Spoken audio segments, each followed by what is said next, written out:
The Predacons are a new, brutal and savage faction entering the fight in Transformers Rise the Beasts, and are perhaps the most interesting and complex faction that exists in Transformers. So who exactly are they?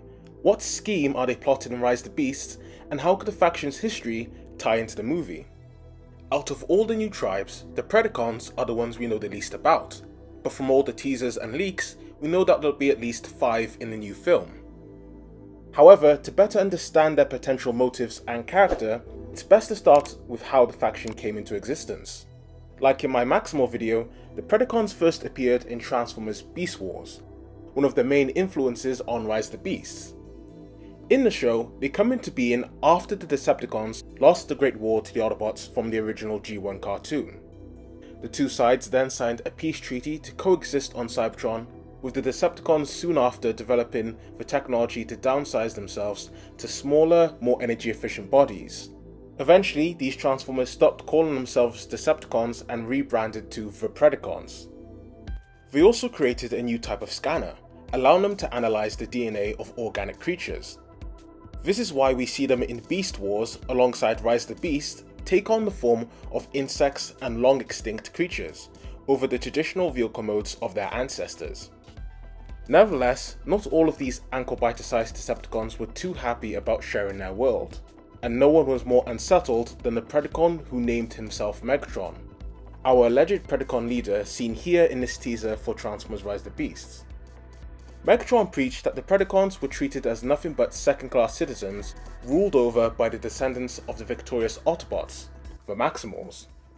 Thus, he wanted to right the wrong of the Decepticon defeat and discovered that his namesake, the original Megatron, had left an artifact that would help in his quest, the Golden Disc, a device that allowed Megatron to rediscover the location of Earth and be able to reshape the timeline to his benefit. Recruiting a band of rogue Predacons, he stole the Golden Disc and embarked to prehistoric Earth to change the future. However, it wouldn't be long before a band of Maximals ended up pursuing him.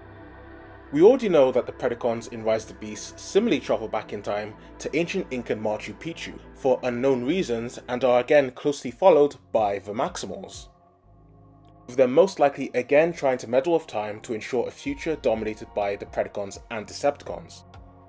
And we also know that despite both Predacons and Terracons being antagonistic factions, they are not allies in the movie, and possibly for good reason.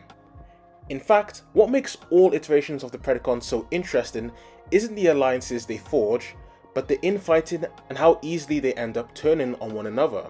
If we look at Rise the Beast Predacon roster, 3 out of the 4 Predacons always end up betraying Megatron in some shape or form, and it's quite likely we could see this treachery unfold on the big screen. Pterosaur seen here is essentially the Starscream of the Predacons, always trying to backstab Megatron at any opportunity he gets in order to become the leader. Black Arachnia, sometimes a reprogrammed Maximal, is similarly only concerned with furthering her own agenda and goals, regardless of whether it damages the Predacon cause in the process. And my favourite, Dinobot, whose code of honour often clashes with Megatron's unrelenting ambition, sees him defect to the Maximals. Yet despite the constant splintering of the faction, Megatron always used his cunningness, intimidation and scheming to keep the Predacons under his iron fist.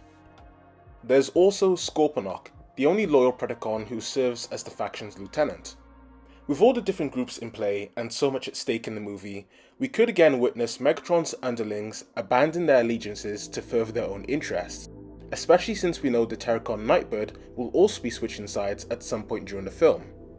Despite mentioning earlier that the Predacons and Terracons don't seem to be allies in Rise the Beasts, they don't exactly seem to be the worst of enemies either.